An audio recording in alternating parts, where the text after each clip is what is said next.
Hacking Talks now has a pleasure to have this incredible panel with two great specialists, two great research. And I would like to thank you very much the support of the counselors. So Mr. Kevin Brosnahan, the Culture Affairs Officer of the Consulated American in Rio, I would like to thank you very much and ask you to introduce these two specialists, please. Bom dia, Lindália. Muito obrigado. Bom dia! Você fala português bem, hein? Sempre estamos aprendendo, tá? E obrigado pelo convite e sempre por sua cooperação com Hacking.Rio. É um prazer para o consulado participar deste evento, o Hacking.Rio. E parte de nossa missão no consulado e a missão diplomática dos Estados Unidos no Brasil é apoiar esse tipo de parceria entre instituições e pessoas. E a cooperação técnica entre americanos e brasileiros está crescendo cada dia. Temos parcerias entre universidades, laboratórios, empresas e governos estaduais, municipais e, claro, federais. Estamos orgulhosos do relacionamento entre a NASA e a cidade do Rio de Janeiro. Esse relacionamento entre a NASA e a Prefeitura do Rio de Janeiro começou com duas pessoas, a Dalia e Felipe. E depois se tornaram um relacionamento entre NASA, relacionamento institucional entre a NASA e a Prefeitura.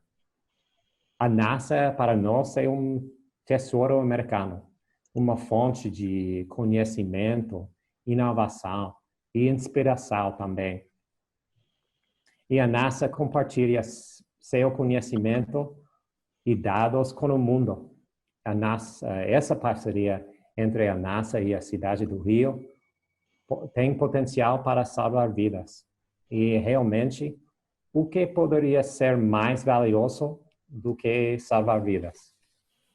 Estamos orgulhosos do trabalho entre a NASA e a cidade e estamos animados em saber mais sobre seus planos para o futuro.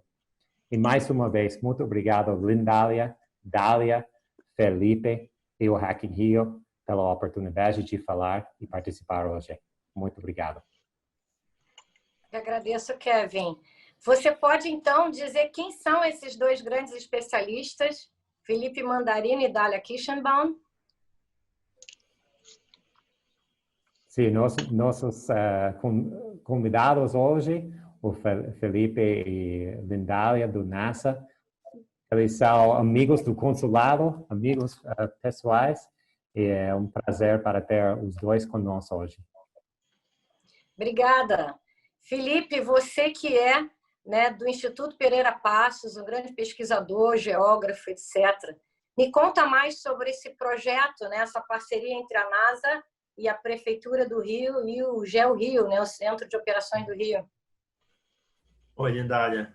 Obrigado aí pela introdução. A gente vai começar, então, uma apresentação que a gente vai tentar fazer breve. Vamos fazer parte em inglês, parte em português, legendando sempre aí o que for necessário. A Dalia vai começar a apresentação, então eu vou compartilhar aqui a tela com vocês e vai ser um prazer. Dalia, I will pass you the word. We are just introducing everyone and the conversation. It's a pleasure to have you with us. I will start the slide deck and then we can talk a little bit more in the end. Well, thank you so much. Would you like me to start? Yes. Yeah. Yes. Well, thank you. It is such a pleasure to be here with you remotely to present on our partnership between NASA and the city of Rio de Janeiro and what we've accomplished. This is very exciting. This is the only partnership that we have, NASA has, with a city in the world at this point.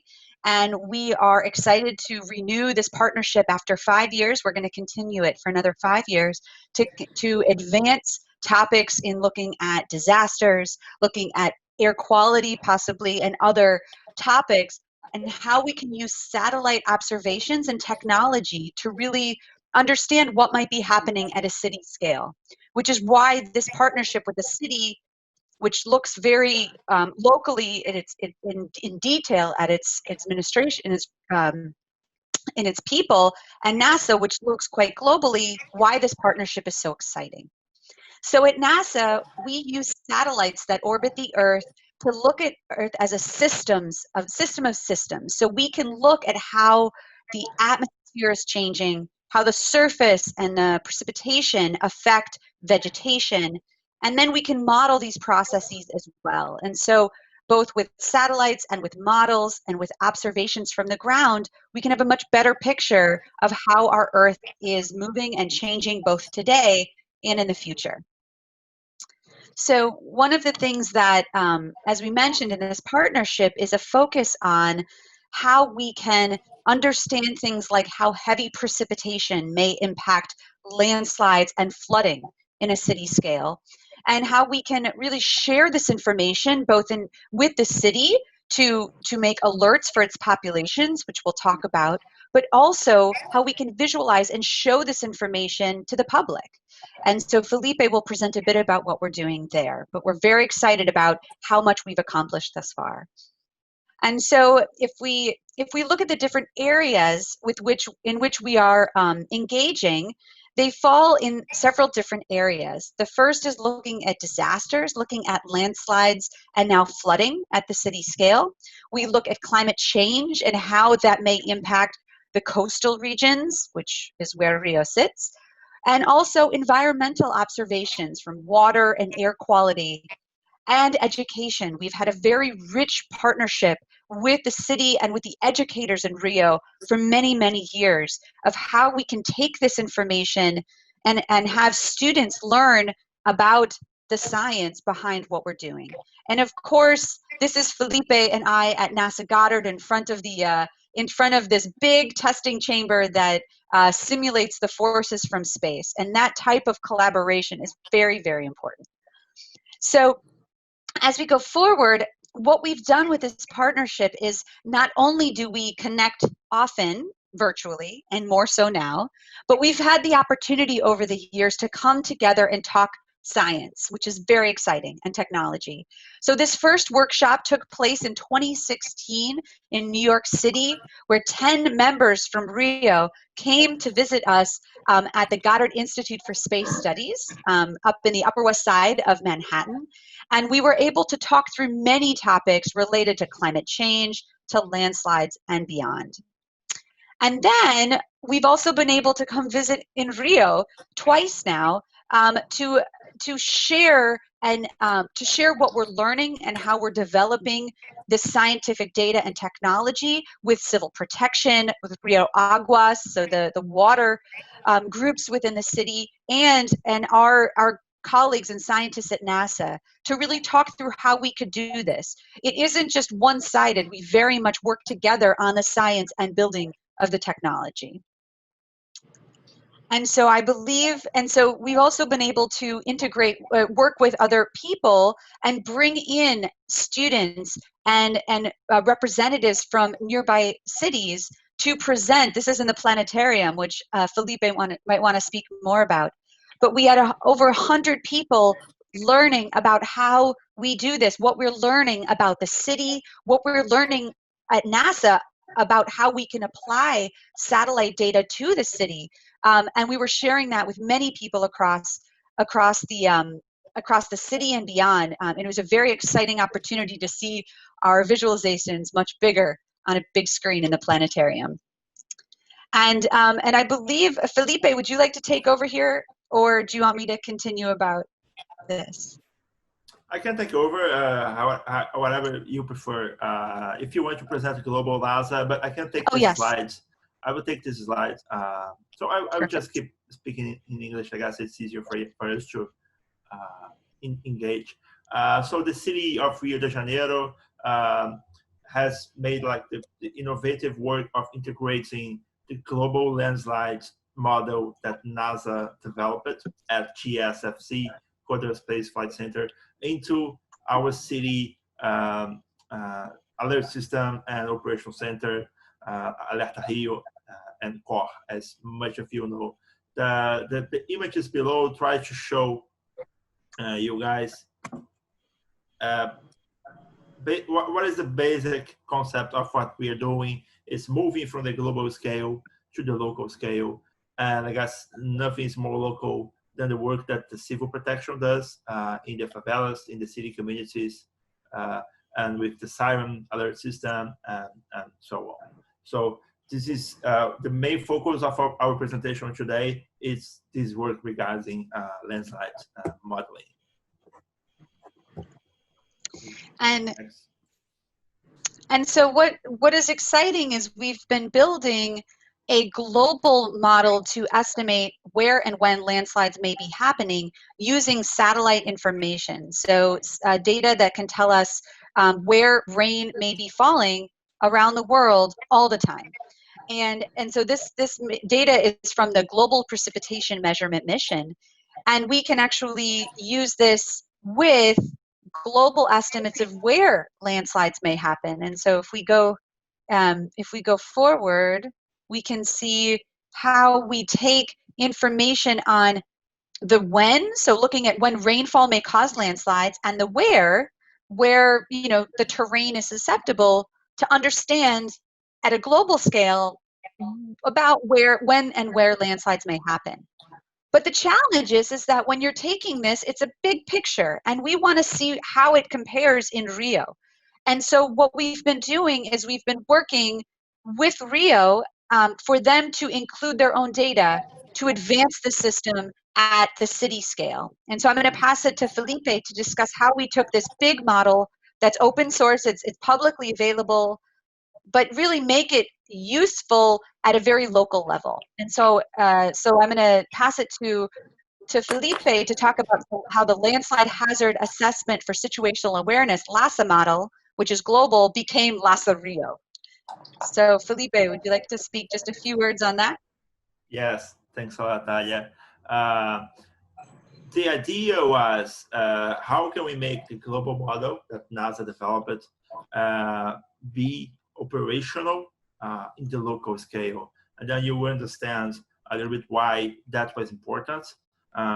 You just saw briefly an image on the landslide susceptibility, a global data set NASA developed, and you can also see here an image showing what we have nowadays in terms of local inputs data for Rio de Janeiro. What we did was basically using the same model structure. This is an open source Python script, and we changed the input data and also where it runs. It's running locally into our servers in the city of Rio de Janeiro. So we changed the rainfall data. We are using local rain gauges and their influence areas. And we are also using the local, the city landslide susceptibility map, which by default, it's normal. It will be more detailed than any other global data source. What we also have in terms of more detail is you saw the complexity of generating a global data set of rainfall with satellites and with a vast array of satellites. And what this has a latency, which we can call more simply a delay of a few hours. And then for operational use in a city like Rio, we are using the rain gauges, which give us rainfall in a 15 minutes interval, which is also improves the temporal resolution of the model. Now you can see here a few screenshots of the model in operation and how the users can see it through a web map application. This screenshot in the upper right side shows a point where a landslide happened. This was during the rainfall. I heard from Operations Center the address of the landslides. I was able to look for it, make a search, and then find it and see that there was an outcast of landslide hazards in that area. The web map application that gives the outputs, the results of the model can also show the risk areas for landslides in the city, what we call the support points that civil defense has in the city, where the sirens stay, and several other informations that are important for risk management. You can also see a list of every nowcast that was issued since the model was deployed, which was in September 2018.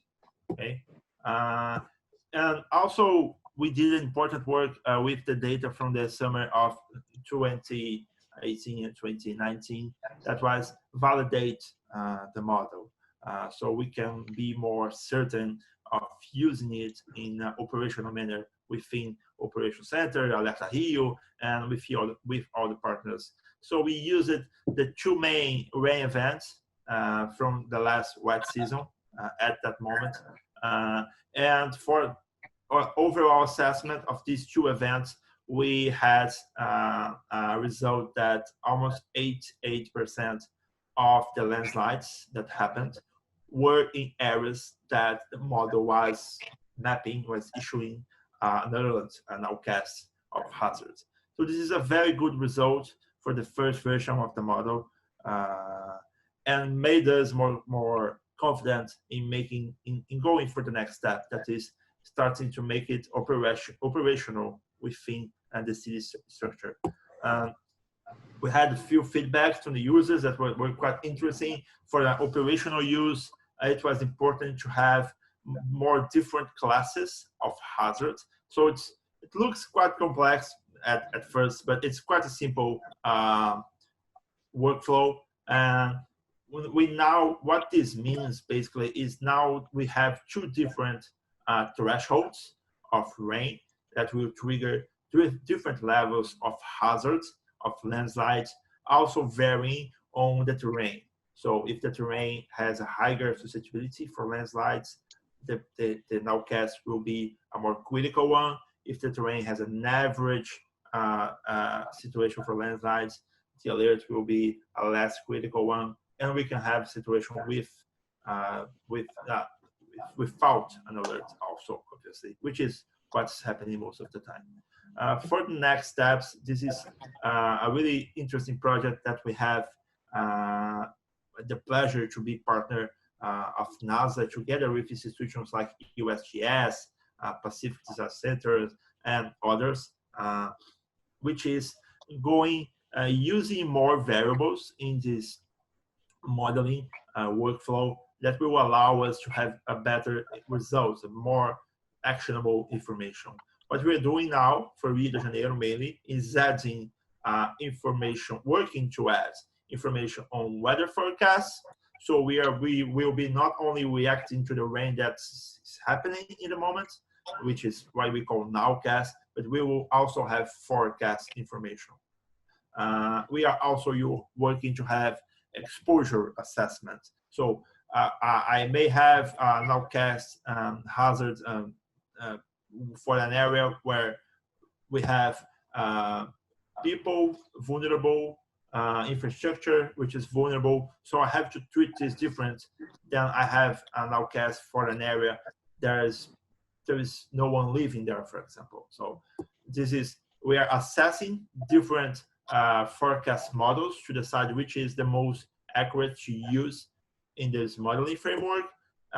You have local forecast models, you have global forecast models, you have regional forecast models, and we are also adding lots of information that we already have about the city at IPP, where I work, and in the city government as a whole, to assess exposure. So we have favelas like Rocinha that have high risk areas. You have infrastructure that is vulnerable to landslides. So we have to consider this in the assessment, so we can prioritize the areas according to different hazard levels or exposure levels, vulnerability levels, risk levels, and we can use all the different concepts that this disaster science uses in its routine.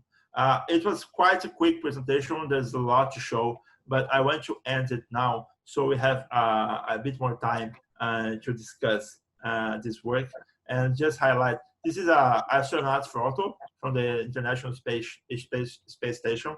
You can see Rio de Janeiro here and the bigger city, urban area to the right is São Paulo. So that's a quite interesting perspective to bring to the end of this conversation. Thanks a lot. Felipe and Dalia, that's amazing. This project, since 2016, so 4 years ahead. What do you think that's the social impact? That it's measurable, I don't know, but what do you think that's a real social impact that this project bring to Rio and can bring to the world? Felipe, would you like to start? I can start. I guess we have different ways or different perspectives. I guess the project that we focus right now, the landslides hazard assessment, it's very important since we are looking into the most vulnerable areas of Rio de Janeiro regarding landslide risk, where we know the problems happen more frequently, which are the cities favelas that are in the slopes. So we expect now that we are moving to the operational use of that tool, we expect to really have impact in decreasing the risk these people are going through, to give them information on how to act also during a disaster or before a disaster is what we want to do. And always highlighting the work that the city already does on that front with the civil defense, with Operational Center, with Alerta Rio. We are working to improve, to give more tools and more information to all the protection system that the city is already working for those areas. So this is, and also I can wonder that in this pandemic crisis, you give too many tools also, right? Yes, we have been working with some interesting assessments. Dalia has a colleague called Christoph Keller, and he works with air quality, and he's working with us in assessment of the impact of the pandemic in the city air quality. And in fact, some of the parameters improve, but some other parameters of air quality decrease, they get worse. But this is because of the chemistry of the estimate. It's just quite complex, totally other subject. But we are also working just to this is only one thing of the work we are doing. We expect this air quality work to become a paper soon. Just one more quick thing. Also, the social impact of the project that we had the opportunity to have this with the city schools was quite interesting. Have some teachers until today working with NASA and the GLOBE program that the U.S. consulate also works here in Rio. And that was a very interesting opportunity also to work and to bring NASA science to the schools. Great. Dr. Dalia Kirschbaum, why Rio? Why NASA choose Rio? So this is the first agreement with a city. So what is the purpose? This started years ago, well before the partnership was official, just with scientists talking to other scientists and managers within Brazil. And it came to be over many years. And I think the reason why we have been successful and why it's worked is that, our Rio colleagues are so engaged in these activities. And in terms of science, we're able to speak about the science and what is needed on the ground, which is so important to start to connect what we can do scientifically, both of us, with how we can impact society.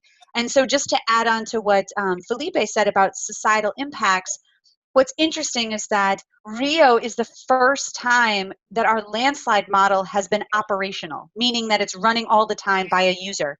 And so this is very exciting for us, but what it's allowed us to do is understand what's possible in other places. So right now, in fact, Felipe was giving a presentation to some colleagues, not just some, 60 colleagues in Tajikistan, Afghanistan, Pakistan, India, with some of their development networks to show how Rio has implemented this landslide model and how what the possibility is for other regions. And so we're looking at working with Tajikistan, looking at Southeast Asia, and several other places as well, who would like to take this model that we've been able to develop together and bring it to their citizens, which is so exciting. And it couldn't have been done without a very close partnership here.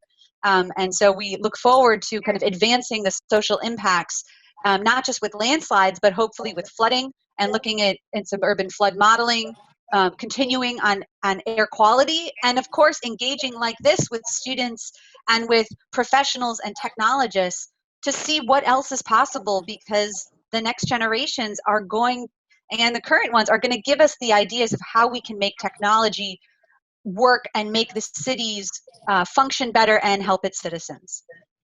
And to get science close to the students, it's very inspiration for them. Felipe, can you tell us which kind of technology is behind the hard science?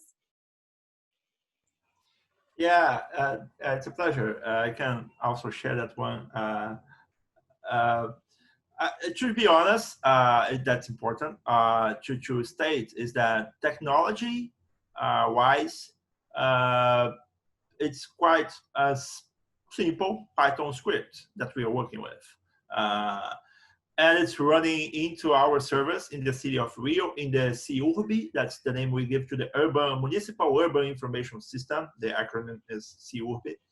We have our own service. It runs on a commercial software called ArcGIS Enterprise, ArcGIS Enterprise, and it's a Python script that we show the results through that web map application.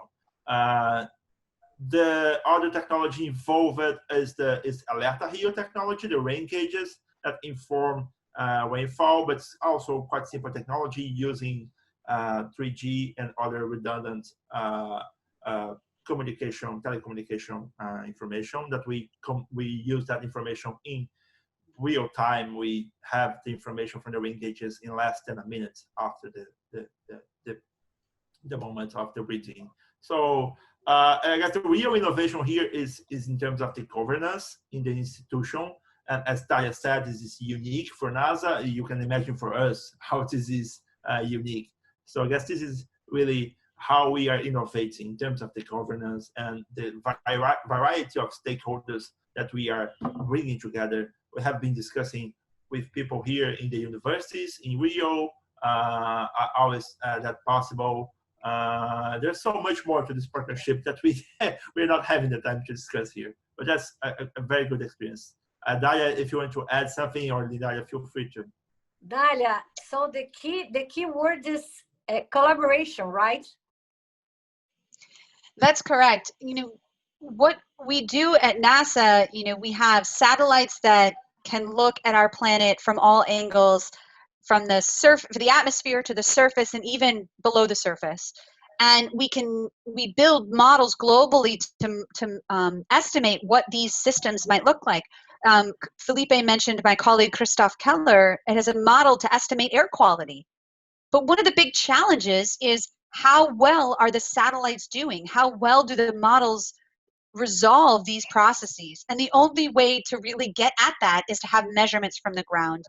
And so in this collaboration, Rio and Felipe and his colleagues have been very open in sharing information on air quality, on precipitation, on landslides, and on land cover and other factors that affect disasters, that affect air quality, etc. And that has been so important in that data sharing and model sharing. And so that is why we're both benefiting from this collaboration, and why it's so important that we can discuss scientifically how to advance these capabilities. And I'm very glad that you can share all this information and, you know, and make the difference. You're the change makers. Oh, yes. We are finishing our panel. So I'd like to hear from Kevin. Kevin, you do lots of things in Rio. You help us a lot in social movements. So share with the people what kind of project that you are doing now in the American Consulate, please. Sure, and first of all, we want to support great work that's already happening. So NASA and the City of Rio is one thing that is wonderful, and we always try to support Dalia and Felipe whenever they're together. We've done presentations for student groups. We work closely with the Rio Planetarium. But I think we have many priorities, but one of them is making sure that English is available to as many people as possible.